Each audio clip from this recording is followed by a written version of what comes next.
and we have to really escalate the noise we make so that we'll be heard.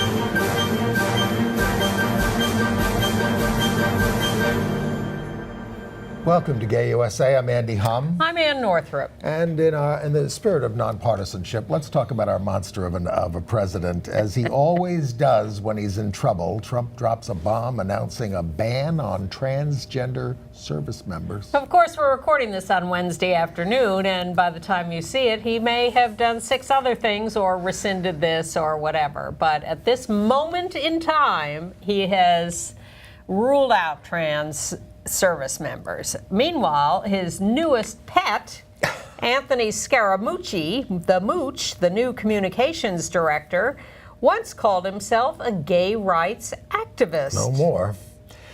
Trump's anti-LGBT judicial appointments are being confirmed by the Republican Senate. While anti-transgender legislation advances in Texas, several states are making progress on transgender issues this week. See, we have some good news. It's a balance. It's always a balance. You know how North Carolina had that horrible bill and then passed another horrible bill, well, on transgender and gay rights and human rights in general. Well, they're being sued over it. And we're sorry to report on the death of Orlando, Florida icon Billy Maines, a gay activist and journalist. He was only 45. Yes. India has gotten its first out transgender judge and may reconsider its ban on sodomy. The Speaker of the House in the Philippines is endorsing civil partnerships for same-sex couples. Yet another study finds that no HIV transmission occurs when viral load is undetectable. The International AIDS Society is meeting in Paris this week, and there are a lot of headlines out of that, so we'll go over some of those to tell you what the latest news is. And the oldest player, apparently, according to press reports, in the WNBA came out, as did a young pop singer. Okay. But of course, all eyes this afternoon anyway on the White House, where President Donald Trump, in a series of 3 tweets this morning, this is how policy is now made in the United States, announced that he was banning transgender people from serving in the United States military. I don't think that's going to hold up in court if it's just a tweet. Well, presumably it will be followed by something more substantial, although if it is just meant to distract us from the Sessions blow-up or the healthcare fight, it could disappear. It's meant to distract us from the noose tightening around his neck as Robert Mueller looks into his financial dealings. He's running a criminal enterprise. He always has. And once somebody looks at the books of this private company that didn't have a board to oversee it, they're going to find out that he's a crook. Well, I'm going to keep repeating that we are taping this on Wednesday afternoon. Because I assume a lot more information will come out in the next 24 to 48 hours. But you have to look at the fact that Representatives Vicky Hartzler and Stephen King, Missouri and Iowa, right-wingers, tried last week to pass an amendment in the House to forbid medical care for trans military members, failed, much to everyone's shock, and then swore that they were going to try again in various ways. And I think they just trotted right off to the White House and Mike Pence and got the ear of Donald Trump and said, you know, these people, it's costing billions of dollars for their care, and it's so disruptive in the military. And then he sends out these tweets at 6 o'clock in the morning. The interesting thing is the pushback that Trump is getting from people you might not expect, like John McCain. John McCain, Senator Richard Shelby of Alabama, Senator Orrin Hatch of Utah. I was just about to mention them. Well, I beat you to it. Okay. But right-wing Republican senators, well, this is where the rubber meets the road. They have to choose between their lifelong fealty to the military and this moron in the White House, and they choose the military. And the question, and to update everybody, I mean, look, there has been open transgender service of people who were already in for a little while. Yes. Under Obama, a little while, but they did not allow transgender recruits to join, and that was being delayed for 6 months, just as of a couple of weeks ago. Transgender people have served in the military since time immemorial. Since the Revolutionary War.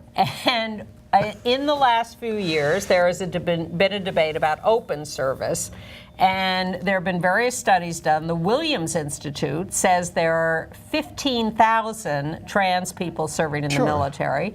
The Rand Institute did a study that said there could be as many as 7,000. There are 250 evidently serving openly who have identified themselves. So part of the nonsense this morning was idiot reporters going on the air and saying, there are 250 trans military members. No, there are thousands of trans military members. You're just not up on all the latest information. And the debate has been about open service and medical care. And the Obama administration Defense Department approved open service and approved medical care. The right-wing Republicans last week were trying to stop the care after failing to even be able to propose throwing people out, but they have succeeded in, and General Mattis has been on our side. And was calling members of Congress and saying, don't pass this anti-transgender amendment. Right. And they didn't. But did agree to a compromise delay on new recruits while they studied it a little more. So there's some talk of Democrats working with some of these surprising Republicans and attaching something to another bill that would allow open service by transgender people in the military. I think there's a high possibility they could pass something like that.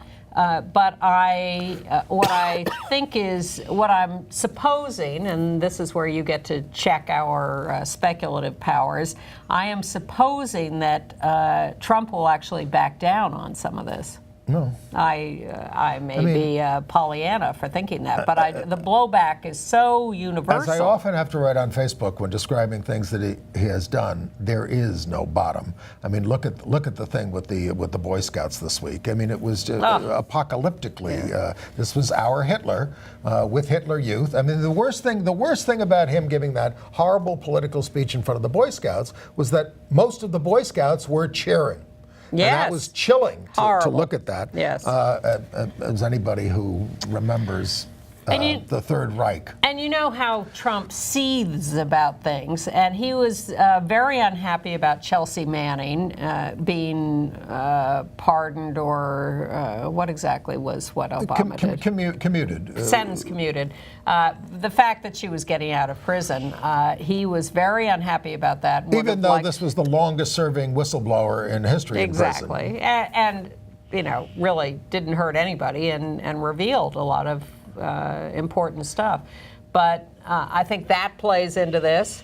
I think his seething about Iran is ongoing. He's still looking for ways to get around. Well, folks, brace yourself for the big show, because the big show is going to be World War III. This maniac has his hand on the trigger and is ready to go to nuclear war with Iran. And quite frankly, you know, we may end up that way with Russia after all that's going on.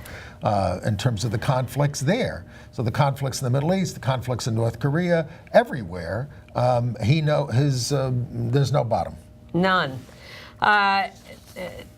Now, I'm also happy about the language that all these senators are using about this. They're calling it disgusting. They're calling it outrageous. They're not holding back on their condemnatory language. And I think that's a good thing. There was nothing measured about their response. And, you know, there's obviously a part of his base in the religious right that hates transgender people or uses transgender people to keep their organizations going. We see it across the board. But I don't think that's the majority of his base on transgender. I don't think they care. Well, it's an excellent opportunity for temperature taking, because would we have predicted that Richard Shelby of Alabama would be standing up for trans people? No, I didn't even think McCain would. No. Or Orrin Hatch or any of them. McCain, who, of course, on the healthcare thing, who gives this wonderful speech about bipartisanship and working together, and then has a chance to vote no on moving forward with this idiot plan and on health insurance, and votes yes. I have to mention something that came out of left field connected to this, though, this week. A story popped up. It was covered extensively in Newsweek and other major news organizations, but it seems so unlikely that it's hard for us to give it any credence or think that it's real. But it's out there in the mainstream media, and this is about a fighting force of, I guess we used to call them mercenaries, but they're independent fighters who are supposedly fighting ISIS in Syria, and they are an LGBT group. It is hard to believe because the attitudes towards homosexuality among most of these nations, on whatever side you're on, is bad. The Queer Insurrection and Liberation Army, initials Tequila, fighting with the Kurds against ISIS in Syria. Seems, if this isn't a hoax, I don't know what is. But it was picked up in a lot of places. Yes. Big article in Newsweek if you want to take a look at it. Fake news. Well, if I were going to call anything fake news, that would be my candidate for this week. All right. Well. And what about Scaramucci, the gay activist? Where does he play into this? Anthony Scaramucci has in the past described himself as a gay rights activist because he advocates for gay rights. We don't know anything about his sexuality, but he, he took a number of liberal positions. He totally believes in climate change. He fought the wall. It goes on and on and on and on. So he has taken down all these tweets. But but whatever he believes, his number one agenda is I love the president. I love Donald Trump. I love him. Love, love, love, love, love. He says it all the time. I love the president. He's a slick, smoother, version of Sean Spicer. All right, and then I think we should hopscotch the rest of the But he's Trump worked with the Human Rights Campaign in the past. Yes, he has. And he was anti-Trump a year ago. Yes. And has donated to Democrats, so was including Kellyanne Conway. Not a year ago, but a year and a half ago. Shocking. All right, and let's investigate Jeff Sessions. Okay. The Democrats are all going out there and saying, well, I don't know what to say. I was against him. I don't want him, but I support him against the president.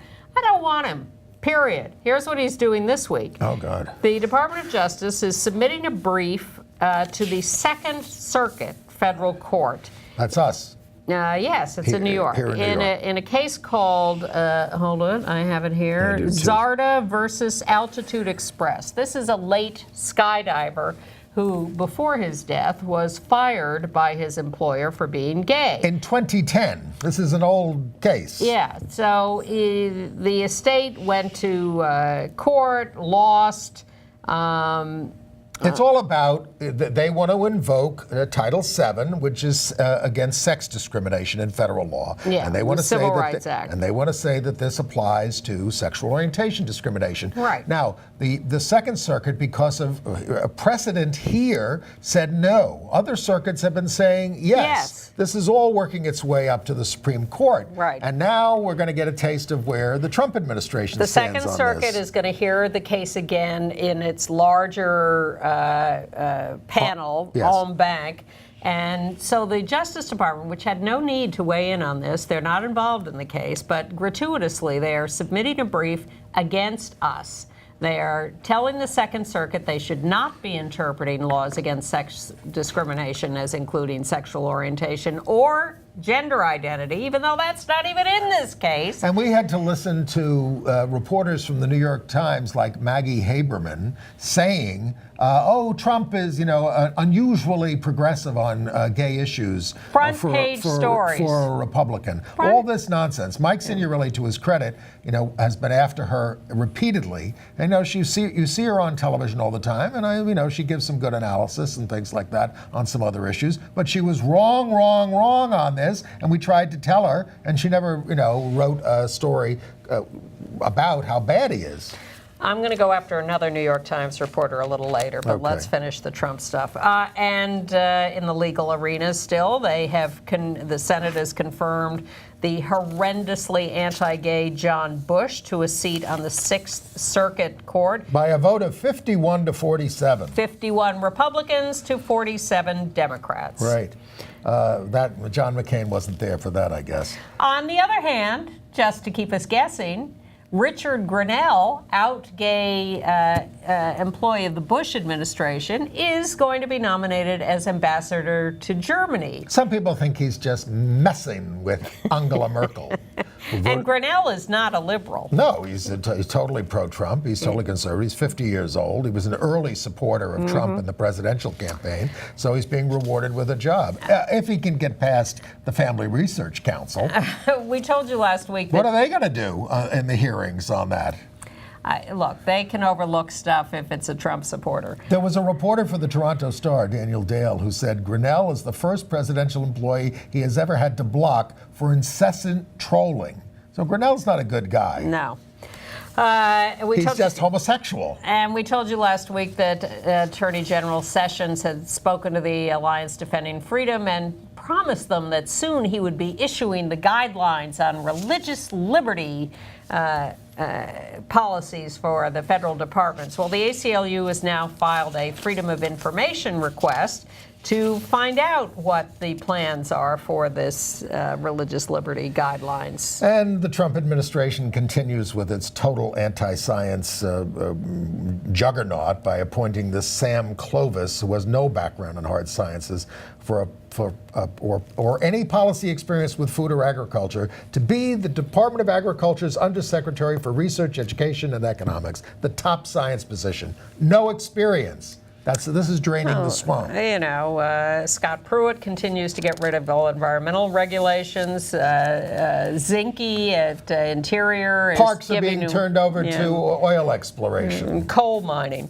And Betsy DeVos, the education secretary, was in Denver last week addressing ALEC, the American Legislative Exchange Council, the one that writes all the right-wing laws at the state level. Yep. And she was there to pump up the charter school movement. Hundreds of people protested outside, but Betsy stayed strong. And then we have the Democratic response. You have Chuck Schumer and a couple of others standing there in the countryside in Virginia, I guess it was. Yeah. Saying, we're going to give a better deal to the American people. It was so limp. I mean, if they can't come out with bold things that people can understand on health care, it's got to be single payer. And on a whole range, you can't just say, and we're going to have a $15 minimum wage. That's dealing with the margins. I'm for it, but it's dealing with the margins. You've got to restructure this economy for people if it's going to work for everybody, and you've got to be for progressive taxation. And you've got to stand up to Wall Street, which... I mean, they sort of allude to this in a minor way, but Chuck Schumer sold the Democratic Party to Wall Street as the senator from Wall Street. So, I mean, Democrats, it's not enough to be anti-Trump. Well, still a little more anti-Trump would help, too, to explain to people that their environment is being ruined, their public school system, their health care, everything else. Yeah, but they're afraid of their donors. I mean, Cory Booker was at this press conference. He's a big proponent of charter schools. Yeah. And the healthcare debate continues. Hundreds of people are getting arrested in demonstrations at Congress, including our city council member, Corey Johnson. I think we have a picture of him being led away in handcuffs. Yes, there he is. So congratulations, people from Housing Works, ACT UP, Rise and Resist. People were in the Senate chamber when this vote was going down, shouting, shame. Yes, they were all, of course, arrested, and they made sure that they weren't allowed to be photographed. The one thing that is positive is that in the House committee, they restored budget funds for HIV programs and sex ed, as opposed to the Trump administration proposal to cut all that. Right.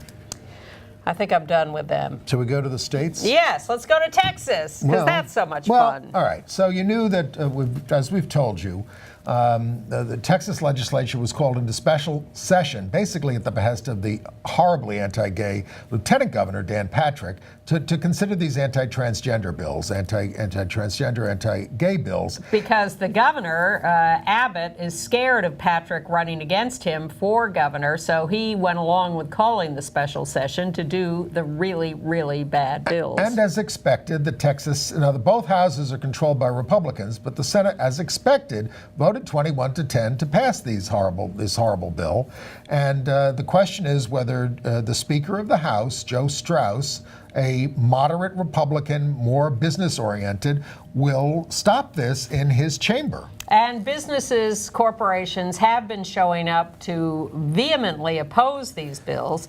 But the thing that actually surprised me and impressed me was that standing on the Capitol steps in Austin, Texas, as the Senate was debating and passing this bill, standing there on the Capitol steps to oppose this bill were law enforcement officers. Because they're being asked to be the bathroom police. Yes. And they're going to have to bust into toilets and say, show me your birth certificate, or show me your genitals, or something like that. It's insane. And And yet the Senate still passed the bill. Yes, they did. I also want to elaborate on a story we started last week. A transsexual woman who's suing Phillips 66 for sex discrimination, for rescinding a job offer. We talked about the company that was hired to investigate her qualifications as having Googled her and found out she was transsexual and reporting that to the company. I think there was a little implication there maybe that she was trying to hide something, but in fact she had turned over all the documents. She wasn't hiding anything. She's totally open. And the company that investigated her recommended her for the job. It's just that in their investigation, court records, tax records, that became apparent.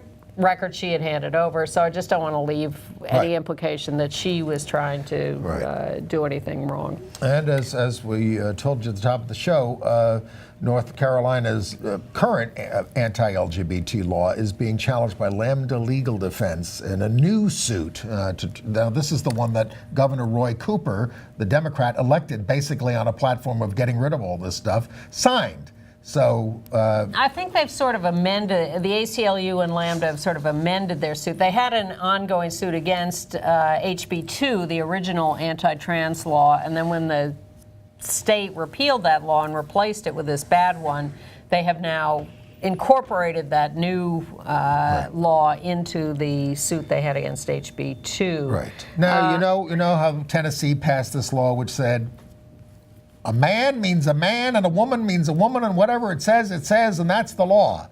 And they hoped to use this. It was kind of an indirect attack on us, but they wanted to use this to stop certain rights for LGBT people in marriages. Married couples. So there was a couple that... 4 lesbian couples sued.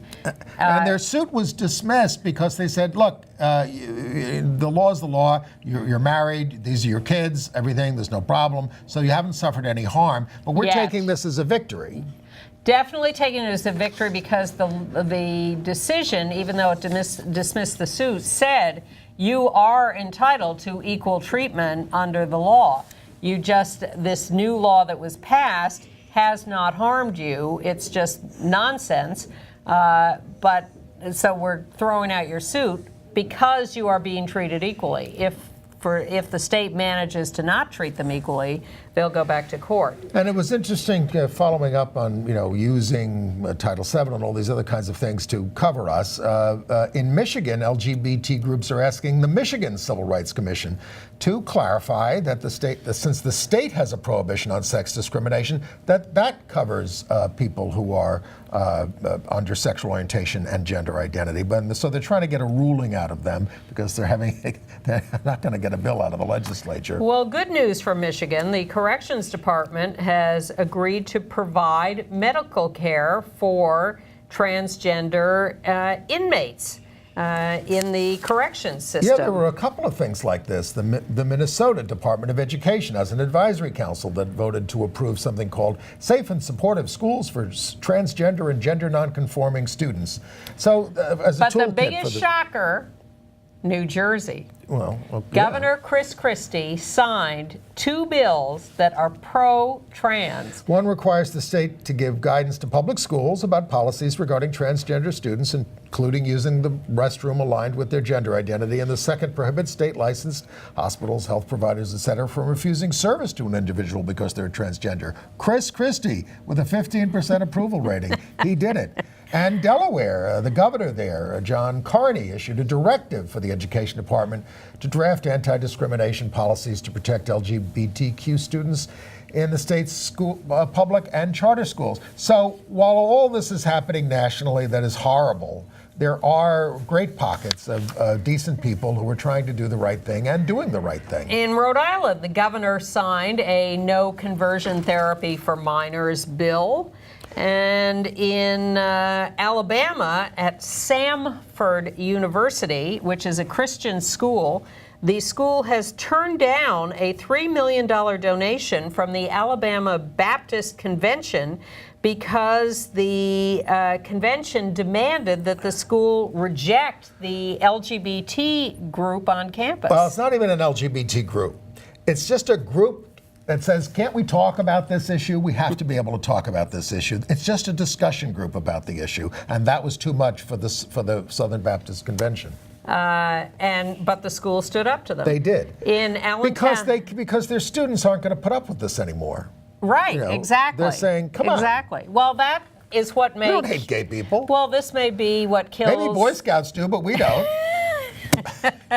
How old were those Boy Scouts? That's what I want to know. Are they 10-year-olds who are just, cheering nonsensically? Are they 17-year-olds? The Boy Scouts, which was so concerned for generations for protecting them from homosexuals, won't protect them from this monster.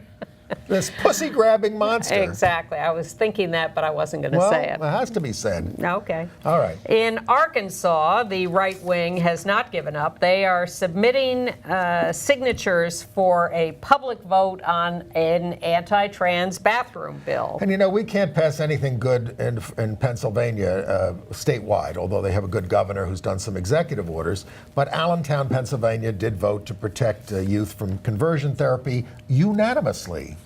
All right, my next favorite story of the week is in Kentucky, Grant County, Kentucky, where there's a guy who put together a theme park called the Ark Encounter.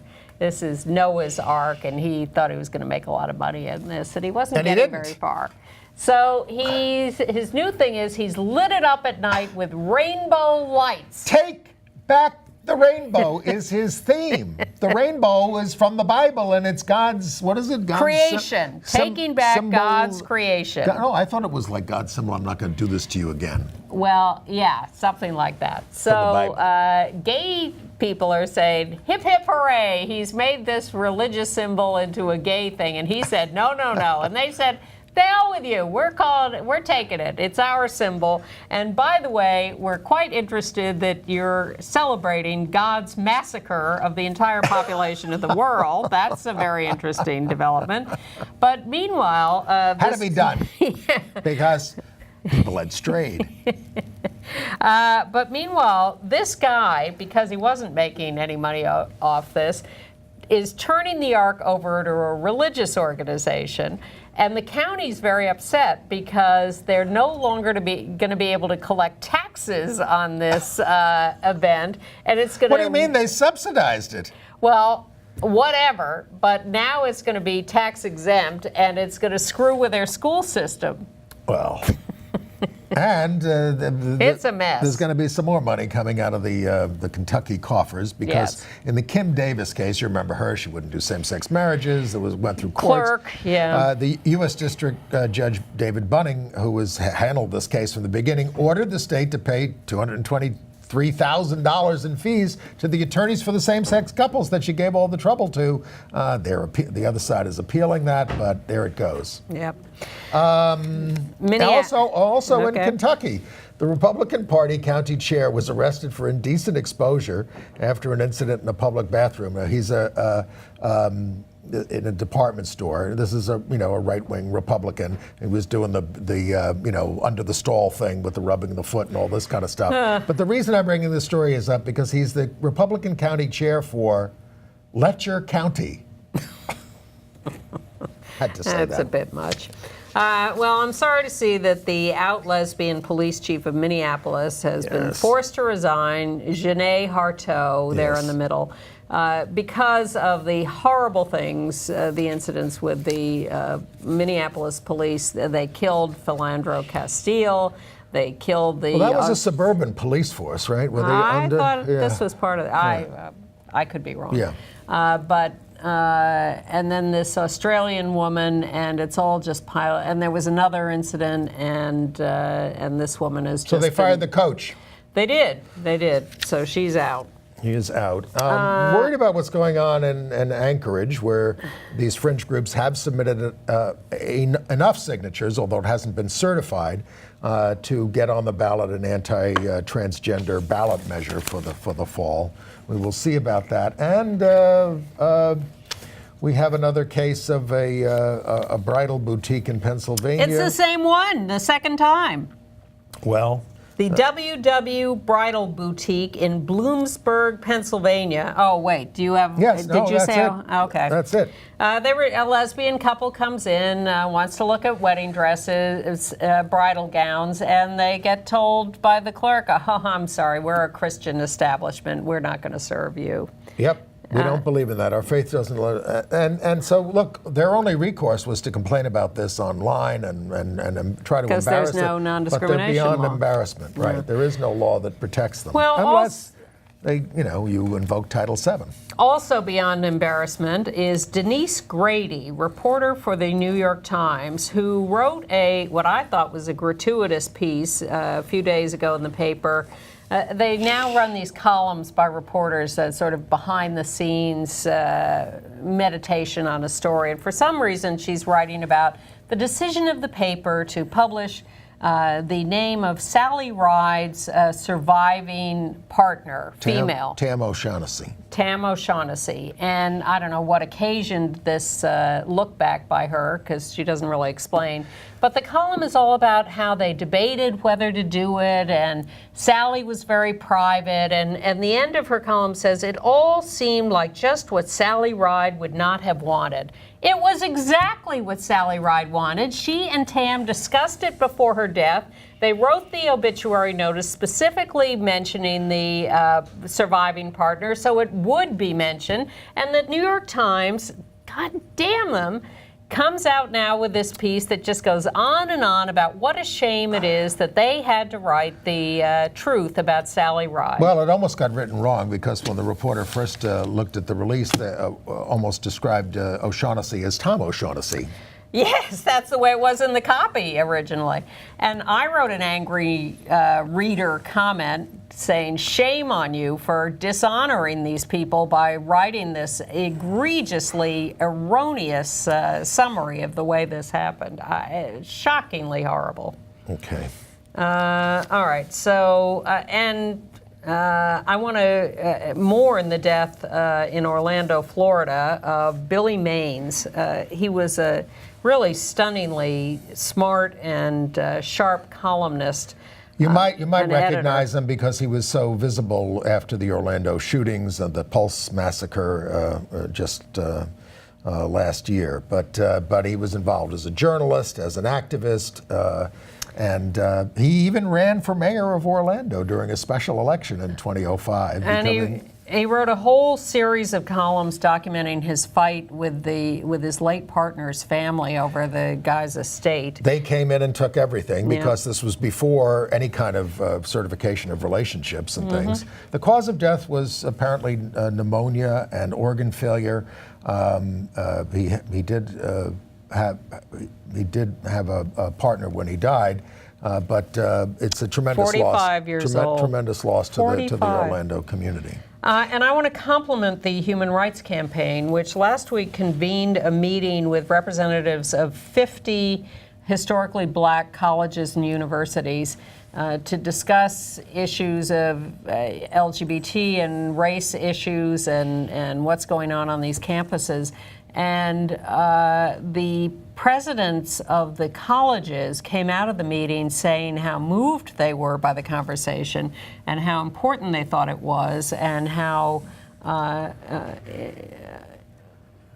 open and real, and long overdue, but really impressive that they would have that meeting. We also want to note the death of Alicia Brevard, a Marilyn Monroe impersonator in Santa Cruz County, 79 years old. Why was she significant? Death was, by the way, pulmonary fibrosis.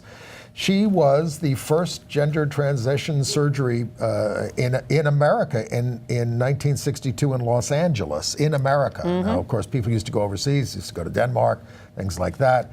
She was a performer. She wanted to be an actress, and she performed in 9 feature films over the years, and on the Partridge Show, and the Dean Martin Show, and things like that.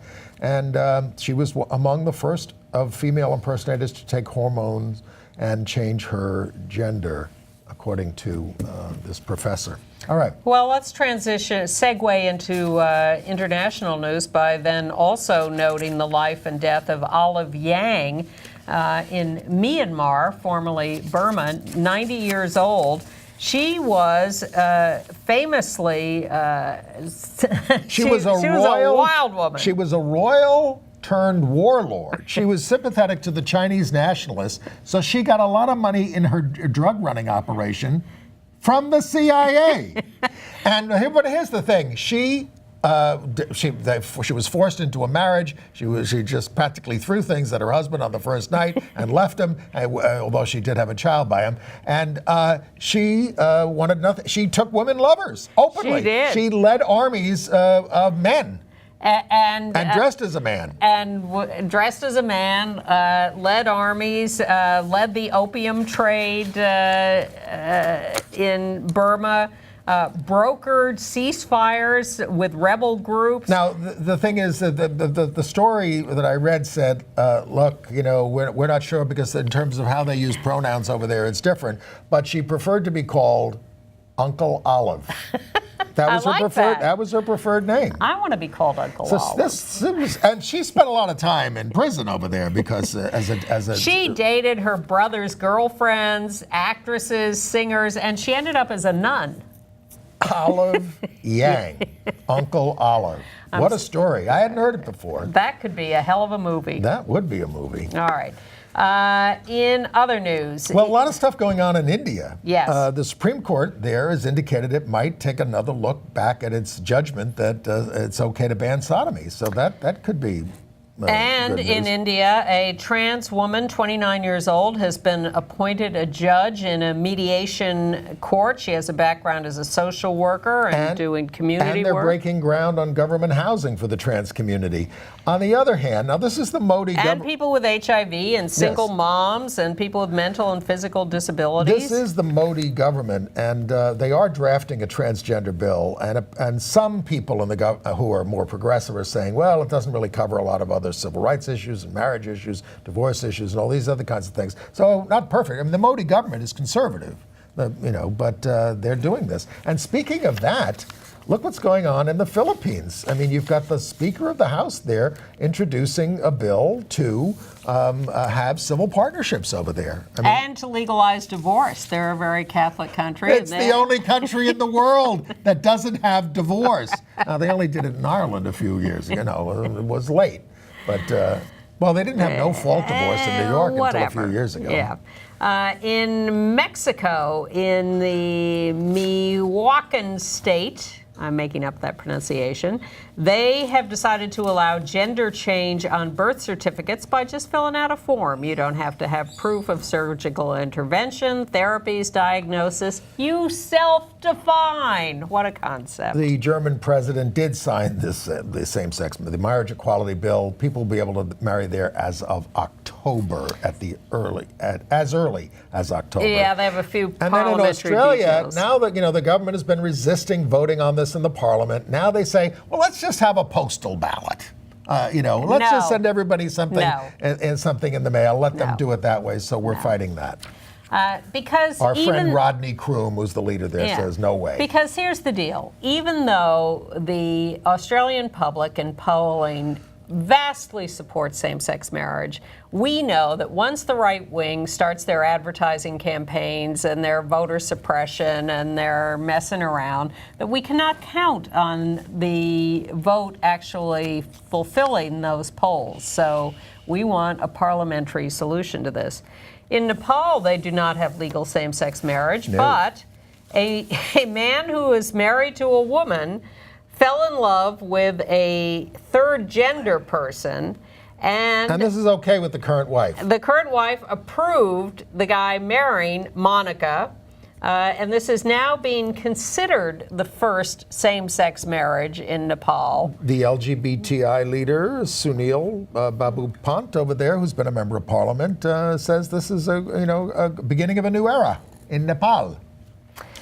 The Isle of Man has finalized its non-discrimination law for sexual orientation and gender identity now that it has gotten royal assent. But since the Israeli government, weighed in on the issue of adoption and is opposing same-sex couples adopting, there was a big protest there. There were thousands of protesters. We have a picture of it. Now the government is requesting more time from the High Court to revise and reevaluate. Yeah, that's a hell decision. of a crowd at the demo. 10 people got arrested, but this has really riled people up. But in Scotland, St. Mary's Episcopal Cathedral is going to offer religious ceremonies for same-sex marriage, and they may be doing gender-neutral bathrooms in the schools.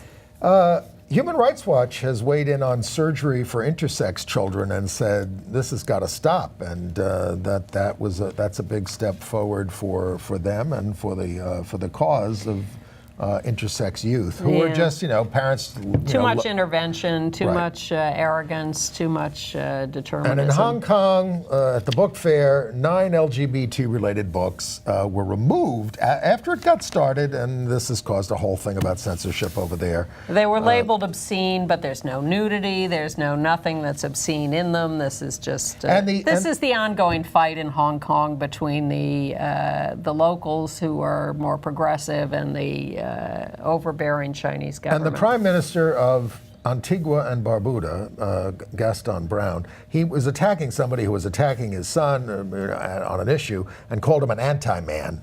Now, I don't know, this is apparently a phrase used against gay people and others, but I mean... It's a little scandal in I'm Antigua. not anti-man, I want to be with a man, okay? All that for that? No, well, I'm just saying it's an odd phrase, but we should, this is a prime minister. Let's talk about AIDS. News. All right. Big news in AIDS this week comes out of Paris, where the International AIDS Society is holding its annual conference. And a lot of it is about the effectiveness of Truvada as pre and post exposure prophylaxis. A report out of New York found that PrEP use is up and it's good, but people are using fewer condoms. No surprise. Bad. But there's a smaller than you might have expected sexually transmitted infection increase with no condom use, because we're always concerned about that. And meanwhile, other reports say that people with undetectable virus are not transmitting the virus. This means if you have HIV and you are adherent to the drugs, you're not transmitting the virus. They looked at 35 condomless sex acts, and there were no infections to the other partner. So they're saying that condomless sex is safe sex for people who are HIV, people who are undetectable. But still use condoms because you want to avoid all the other STIs. And one question has been, do you get on Truvada and stay on it to prevent transmission or infection, to prevent infection, because if you have HIV, Truvada is not enough. It's for the uninfected. Or can you take it episodically? Yeah. And the fact is, if you are not having sex frequently, you can take Truvada a few hours before sex and until you stop having sex, a day, 3 days, a week later, and that can prevent transmission. That can be enough, and that was one of the studies that came out. Right. Also, we'd heard the story of the boy in South Africa born with HIV who was treated for 40 weeks when he was first born, and then they stopped the treatment, and he has been undetectable ever since. And the question, we don't know, I guess they found tiny, tiny traces in testing. So the idea is that he still has the virus buried deep somewhere, but it's a tiny little reservoir, and just the initial treatment at that age of a month or so was enough to suppress the virus this far. Without having to take additional drugs. Yes, exactly. Okay.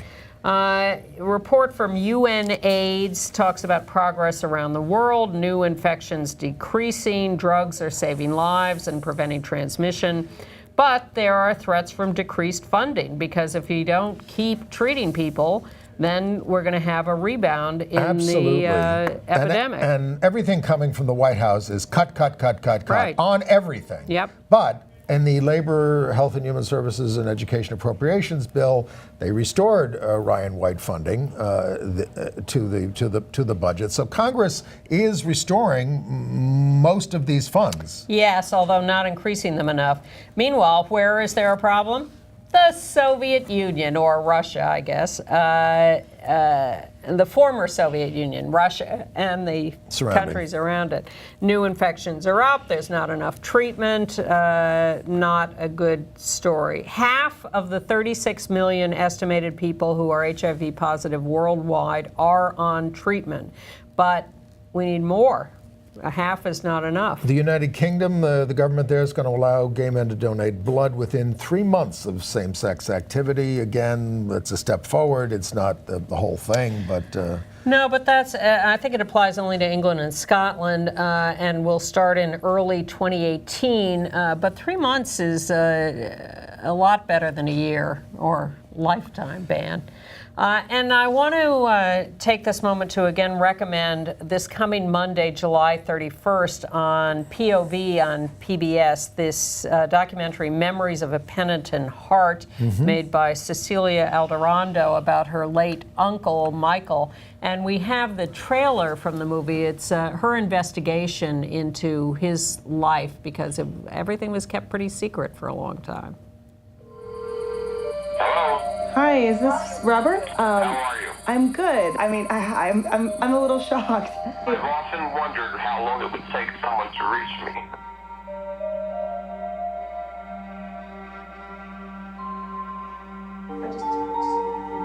me. Miguel Diepa.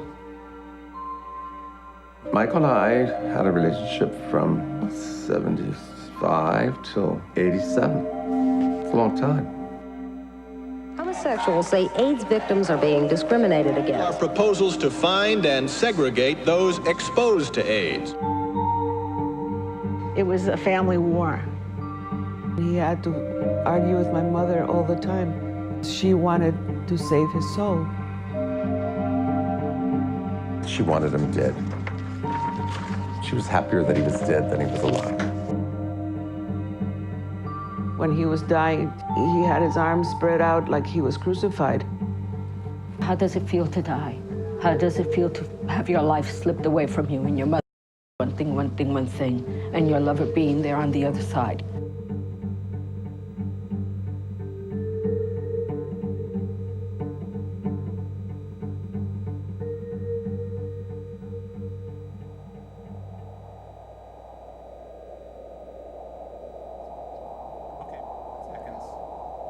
Nunca yo hubiera pensado en sacar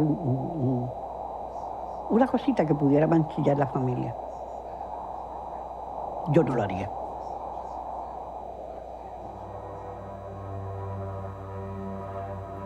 I'll be tuning in on Monday night for that. Me too. I'm eager to see it. I've known about this being in the works for a long time, and I think it's going to be really important and moving and good. Right. You may not know that, but there are LGBT community health centers in some form in 37 states. And if you would like to read a Williams Institute report on this, you can go to williamsinstitute.law.ucla.edu. All of this is in our email every week. And also a transgender mental health survey is being conducted. So you can go to transmentalhealthsurvey.org. Transmentalhealthsurvey.org. That's also going to be in our email with more detail. If you go to our website at gayusatv.org, you can always find the latest show there and previous shows and the headlines, and you can sign up for our weekly note that will give you things like links to these more backgrounds, studies. Yeah, where to go in the theater, yeah, etc. Yeah, and movies, etc. Okay, all right. And we also want to alert you to a special that Manhattan Neighborhood Network and Free Speech TV are putting together with Laura Flanders called "What's at Stake? Net Neutrality." Of course, the big threat to net neutrality coming from the Trump administration. And go to freespeech.org to look for airings of this. It's airing several times this weekend and next, I think. Our director, Rich Speciale, directed this and says it's terrific. And net neutrality is a huge, huge issue. Yes, if you don't understand it, it's about allowing big corporations and things to get faster access to your downloading and things like that, and everybody else goes slower so that you don't pay any attention to them. This is how they take over, folks. It's like 1984. Well, the internet is a beautiful thing, and ugly sometimes too, but access to everything on the internet equally has been a miracle. And if corporations can now step in and buy better access to us by speeding up their availability, that is going to completely change the entire system and not for the good. Right, privatize it essentially. Yeah, exactly. Entertainment news. Okay. In Star Trek news, the television series is going to have its first gay romance. The movies have had that, but this is going to be Anthony Rapp, and his partner will be Wilson Cruz.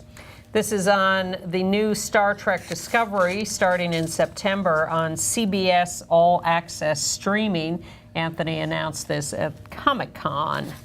And coming up on August 9th on TLC, the Learning Channel at 10 p.m., Growing Up Ivanko. This is a documentary about the famous young singer Jackie Ivanko and her trans sister Juliet. Oh, yes, yes. It's actually the one who sang at the Trump inauguration. Jackie, yes. But she's been a great activist for her sister and for LGBT rights. This is a TLC documentary about the whole family, Growing Up Ivanko, on August 9th. Speaking of Trump, and we don't like to, but we have to, Tony Kushner is working on a play about him. Yes, that's true. And Sue Bird of the Seattle Storm. Thank you.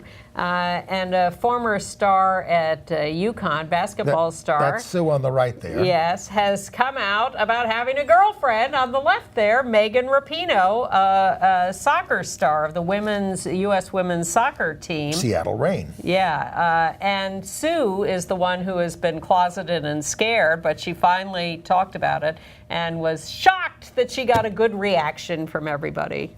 Yeah. Also coming out, Grayson Chance, 19 years old. I have to say I'm not aware of this guy. We're elderly. But he was but he's big on the Ellen Show. He did a career-launching performance of Lady Gaga's Paparazzi as a sixth grader. Was on Ellen. Ellen's label picked him up and that kind of stuff. But he said, I realized he's 19 now. He said, I realized I was gay when I was 16, and basically was inspired by other people who'd come out and felt he had a moral obligation to do it, unlike people like Kevin Spacey. There's a movie coming out on DVD August 1st on Wolf Video, Opening Night. I can't recommend this as a good movie, but if you like backstage Broadway musical type things and you can't miss a performance by Taye Diggs, Topher Grace, or Anne Hesh, you might want to take a look at it opening night. And July 31st is Barbara Giddings' birthday. Barbara Giddings, lesbian pioneer extraordinaire. Totally extraordinaire. And one of our really founding mothers. And her surviving partner, Kayla Hoosen, is still around, watches Gay USA. Hello, Hi, Kay. And I recently read, I should have read much sooner, this book, Barbara Giddings, Gay Pioneer. It is fantastic. And it is it's written by Tracy Baim, who does the Windy City Times in Chicago, forward by Lillian Faderman, and about 9 million pictures by Kayla Hoosen of their whole life together. And it is fabulous. I can't recommend highly enough this Barbara Giddings Gay Pioneer. There's a picture on the cover, of course, Barbara, at the gatherings that they used to do at Independence Hall in Philadelphia. Just trying to flip through and show how many pictures there are. Among the earliest LGBT, gay rights protests. I'm going to lend this book to Andy. Thank you. Because I'm looking forward really, to it. really terrific. I had the honor of meeting and talking to Barbara and Frank Kameny and all those early pioneers. Love them, love them, love them. And maybe I was going to go to our movie clip and let you... No, go ahead. A couple of things, but go ahead. Okay. Well, we have the trailer for the new movie coming out in September, Battle of the Sexes, the story of Billie Jean King and Bobby Riggs, and tennis match being portrayed by Emma Stone and Steve Carell. And this is a hot movie coming out in September. So here's the trailer. Anyone else like to share? How about you in the back with the glasses, sir? My name's Bobby, and I am an addict. Hey, Bobby. Hi, Bobby. Hi, Bobby. You know, you folks aren't here because you're gamblers. You are here because you are terrible gamblers. Hey, Bobby. These folks don't need to stop doing what they're doing. They just need to get better at it. Who's dealing? Bobby, please. Who's in? Hello? Eureka, Billie Jean! It's Bobby Riggs. I had a great idea. Male chauvinist pig versus hairy-legged feminist. You're still a feminist, right? I'm a tennis player who happens to be a woman. Don't hang up. By the way, I shaved my legs. Billie Jean King, already a champion of women's rights, is now the most successful female player of all time. I am not saying that women don't belong on the court. Who would pick up the balls otherwise? Oh my God. There isn't a single thing I don't hate about Bobby Riggs. You know what I'm doing? I'm cooking. I'm cooking! I won the triple at Wimbledon. I could beat Billie Jean King. Does she have the nerve? Call Bobby. Tell him it's on. So, Billie Jean, what do you want? Now, don't get me wrong. I love women in the bedroom and in the kitchen. What are you talking, Bobby? The more nonsense you spout, the worse it's going to be when you lose. I'm going to be the best. That way I can really change things.